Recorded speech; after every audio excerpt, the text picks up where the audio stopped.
Hi friend, ఈరోజు Friday కదా, రేపు శనివారం. నీట్గా ఉండాలని కుకింగ్ అయిపోయింది మాది. ఈరోజు మేము తొందరగానే విలేజ్లో తొందరగానే వండుకుంటారనమాట. మాది అందరికంటే మాది తొందరగా అయిపోద్ది వంట. నేను 4 గంటలకే స్టార్ట్ చేస్తాను, 7 అయ్యేసరికి అన్నం తినేస్తాము. రేపు శనివారం కదా, నీట్గా ఉంటే మంచిదని మొత్తం క్లీనింగ్ చేసేస్తున్నాను.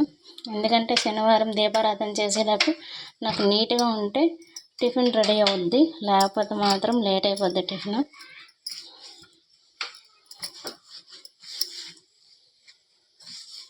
అందరూ కూడా ఇలాగ చేసుకుంటారని ముందు రోజు అనుకుంటున్నాను. నేనైతే ముందు రోజు క్లీన్ చేసుకుంటాను. ఈ పొయ్యి అయితే మా అత్తయ్య వాళ్ళకి తొడ్డం రాదు, 2 పొయ్యిలు ఉంటాయి కదా, అదైతే తొడ్డం వస్తుంది అనమాట. ఈరోజు మా వారు వంట చేశారు కాబట్టి నాకు తొందరగా వంట అయిపోయింది. రోజు అందరూ కూడా